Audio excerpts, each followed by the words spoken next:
अस्सलाम वालेकुम एवरीवन। तो आज ऐसी बहुत सारी पॉलिटिकल न्यूज़ हैं जो हमारे काम की तो है नहीं एग्ज़ाम पर्सपेक्टिव से, मगर उनमें कुछ ऐसी टर्म्स हैं जो हम यहाँ पे डिस्कस करेंगे और उनको थोड़ा बहुत उन पे क्या है कि एक्सप्लेनेशन देंगे। ठीक है, उसके बाद जो अपना टॉपिक है हम स्टार्ट करते हैं अपने क्वेश्चन के साथ। हमारा जो फर्स्ट क्वेश्चन है कि multi agency centre was in news, ठीक है, recently, is under the aegis of which of the following ministry. देखिए, जो मल्टी एजेंसी सेंटर है, आपको पता है ये सेंटर क्या था। ये सेंटर 2020 में इंट्रोड्यूस किया गया था ताकि जो डिफरेंट डिपार्टमेंट्स हैं, ठीक है, ताकि जितने भी क्रिमिनल्स हैं उनके रिगार्डिंग जितनी इन्फॉर्मेशन है वो डिफरेंट, जो जैसे NIA है या CBI है, ऐसे जितने भी जो हमारे एजेंसीज हैं इनके बीच में उस इंफॉर्मेशन को शेयर किया जा सके। ठीक है, इस चीज़ को, जो क्राइम है उसको कम करने के लिए। ठीक है, तो वो 2020 में उसको इंट्रोड्यूस किया गया था। अब बताएं कि वो कौन सी मिनिस्ट्री के अंडर है।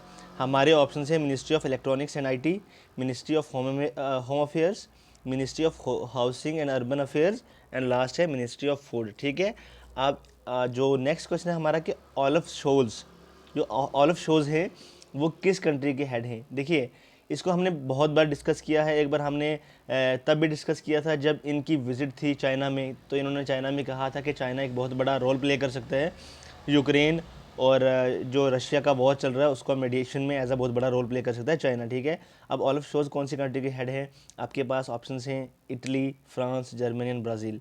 और इन क्वेश्चंस के आंसर हम डिस्कस करेंगे वीडियो के एंड में। तो स्टार्ट करते हैं अपने टॉपिक के साथ। आज डेट है 10 दिसंबर 2022। 3 Himalayan medicinal plants under IUCN red list. देखिए, IUCN रेड लिस्ट के अंदर डिफरेंट क्राइटेरियाज में प्लांट्स आते हैं कि वो कितने ज़्यादा मतलब एक्सटिंक्ट होने की तरफ जा रहे हैं। ठीक है, अब 3 ऐसे मेडिसिनल प्लांट्स हैं जिनको कैटेगराइज किया गया है जो IUCN की रेड लिस्ट है उसमें। ठीक है, अब जो प्लांट है कौन सा, अब ये जो 13 स्पीशीज़ हैं, ठीक है, इनमें से जो फर्स्ट है वो है मीजोट्रोपिस पेलिटा। ठीक है, इसका साइंटिफिक नेम है और इसको रिकग्नाइज किया गया है एज क्रिटिकली इंडेंजर्ड। अभी अब हम आगे डिस्कस करेंगे कि क्राइटेरियाज क्या होते हैं, किसी को क्रिटिकली इंडेंजर्ड या वल्नरेबल कैसे क्या करते हैं कि उनको किस क्राइटेरिया पे वहाँ पे उस पर्टिकुलर जो हमारा IUCN रेड लिस्ट है उसके अंदर कैसे उसको वहाँ पे रखते हैं। ठीक है, अब फर्स्ट है जो ये है मीजोट्रोपिस पेलिटिका, इसको रिकग्नाइज किया गया है एज अ क्रिटिकली इंडेंजर्ड। ठीक है, जो है फ्रीटिलोरिया सिरोसा, ठीक है, इसको रिकग्नाइज किया गया है वल्नरेबल। और जो है डेक्टिलोरिजा हेटाग्रिया, ठीक है, इसको किया गया है एज इंडेंजर्ड।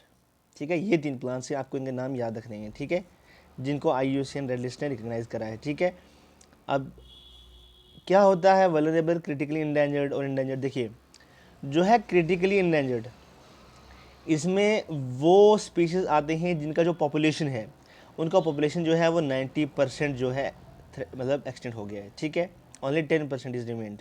ठीक है, उसको कहते हैं क्रिटिकली इंडेंजर्ड। और जो है इंडेंजर्ड वो है कि मतलब उनके जो मच्योर इंडिविजुअल्स हैं उनका नंबर जो भी प्रेजेंट है वो है 2500 मच्योर इंडिविजुअल्स, और उनकी कितनी जो स्पेशीज कितने परसेंट जो स्पेशीज ऑफ डिक्लाइन हो चुकी है वो है 70%। ये है इंडेंजर्ड। और फिर है वल्नरेबल।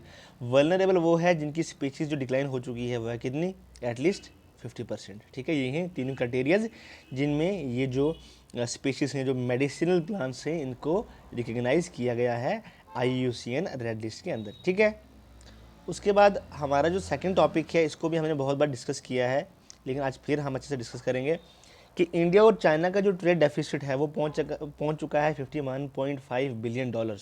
ठीक है, ये आप देख सकते हैं। अगर हम जो टाइम पीरियड है ड्यूरिंग अप्रैल टू अक्टूबर, इस टाइम पीरियड में अगर हम देखेंगे जो इंडिया का इंपोर्ट एक्सपोर्ट का डिफरेंस है इंडिया और चाइना का, वो इतना हो चुका है $51.5 बिलियन। अब क्या है ट्रेड डेफिसिट, ठीक है, इसकी कंट्रीज़ को क्या नुकसान होते हैं अभी डिस्कस करें। देखिए, ट्रेड डेफिसिट क्या होता है, ये होता है difference between imports and exports. देखिए, जैसे एक पर्टिकुलर कंट्री है, कंट्री A, ठीक है, ये है कंट्री A, ठीक है, कंट्री ए कोई चीज़ एक्सपोर्ट कर रही है, मतलब बेच रही है कंट्री बी को। ठीक है, कंट्री बी को अगर जो उनका एक्सपोर्ट है वो कितना है, वो है फॉर लेट्स से ₹1200। कंट्री ए है या पर्सन ए है, कंट्री बी या पर्सन बी है। अब यहाँ पे एक्सपोर्ट नहीं बोले तो हम कंट्री लेंगे, ठीक है, country A and country B. 1200 रुपये या 12 करोड़ रुपए, देखो 12 करोड़ लेते हैं, ठीक है, 12 करोड़, ठीक है, ये एक्सपोर्ट कर रहे हैं। पर जो इनसे इंपोर्ट कर रहे हैं सर, वो कर रहे हैं 14 करोड़ या 1400 करोड़, आप जो लिमिट चाहे ले सकते हैं, मैं ये एग्जांपल दे रहा हूँ ताकि आप समझ पाए, ठीक है। तो ये इंपोर्ट ज़्यादा कर रहे हैं, मतलब इनको जो ये एक्सपोर्ट के लिए इनके पास जितना अमाउंट आ रहा है 1200 करोड़, 1200 करोड़ या 12 करोड़, जितना 1200 करोड़, ठीक है, ये 1200 करोड़ है, ठीक है। लेकिन इनके पास जो इंपोर्ट के लिए पे कर रहे हैं वो है 1400 करोड़। जो इसमें डिफरेंस है, ठीक है, जो ये इंपोर्ट ज़्यादा कर रहे हैं वो डिफरेंस है 200 करोड़ का, 200 करोड़ का, ठीक है। इसका मतलब कंट्री ए को डेफिसिट हुआ कितना, 200 करोड़ का। आप इससे अंदाज़ा लगा सकते हैं कि जो इंडिया को क्या हुआ है कि जो अभी जो उनका हमारा जो इंडिया का जो ट्रेड डेफिसिट है वो बढ़ गया है चाइना के साथ इतना, ठीक है। इसका मतलब हम चाइना से, मतलब इंडिया और चाइना के बीच जो हो रहा है, इंडिया का एक्सपोर्ट जो है कम है चाइना के साथ और इंपोर्ट ज़्यादा है। इसका कंट्री को नुकसान होता है, ठीक है, क्योंकि कंट्री स्पेंड कर रही है ज़्यादा किस चीज़ पे, इंपोर्ट्स पे, ठीक है। ये थे आज के इंपॉर्टेंट आर्टिकल्स। उसके अलावा कुछ ऐसे देखिए, कुछ ऐसे पॉलिटिकल न्यूज़ थे, उनमें कुछ टर्म्स थी, देखिए कैसी टर्म्स थी इंपॉर्टेंट, जैसे एक टर्म थी प्राइवेट बिल। अब क्या था, अब इसको हम बाद में डिस्कस करेंगे, फिलहाल इस पर कोई और आर्टिकल आएगा, कोई एडिटोरियल आएगा, लेकिन ये टर्म्स हम डिस्कस कर लेते हैं फिलहाल, प्राइवेट बिल और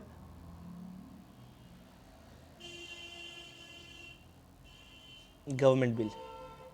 देखिए जो प्राइवेट मेंबर बिल होता है वो क्या होता है, देखिए एक पर्टिकुलर पार्टी है, चाहे वो रूलिंग पार्टी है या रूलिंग पार्टी नहीं है, ठीक है, जब उनका कोई एक पर्टिकुलरली एमपी जो होता है वो एक बिल जो है इंट्रोड्यूस करता है पार्लियामेंट में, ठीक है, पार्लियामेंट में अगर वो इंट्रोड्यूस बिल करता है, एक इंडिविजुअल इंट्रोड्यूस करता है क्या बिल, ठीक है, पार्लियामेंट में, ठीक है, उससे कहते हैं प्राइवेट मेंबर बिल।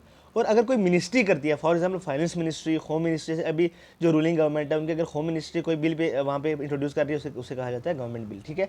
अभी हमें बिल्स के बारे में इतना पता होना चाहिए, उसके अलावा इस पर अगर कोई एडिटोरियल आएगा हम ज़रूर उससे डिस्कस करेंगे, ठीक है।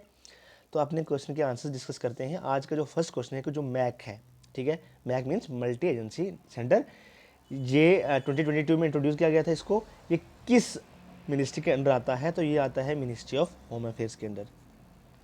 और सेकंड क्वेश्चन है कि जो ओलाफ शोल्ज हैं वो किस कंट्री के हेड हैं, तो he is the chancellor of Germany, ठीक है, ये भी 2021 में बने शायद।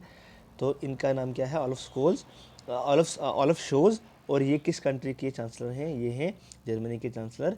Thank you so much. आप क्या करें कि नोट्स के लिए हमारा जो लेट्स राइज टेलीग्राम चैनल पे जो हमारा चैनल है लेट्स राइज, उसको क्या करें कि जाके ज्वाइन करें, उसका जो लिंक है हम डिस्क्रिप्शन में डाल देंगे, वहाँ से आपको PDF नोट्स मिल जाएंगे। Thank you so much, take care.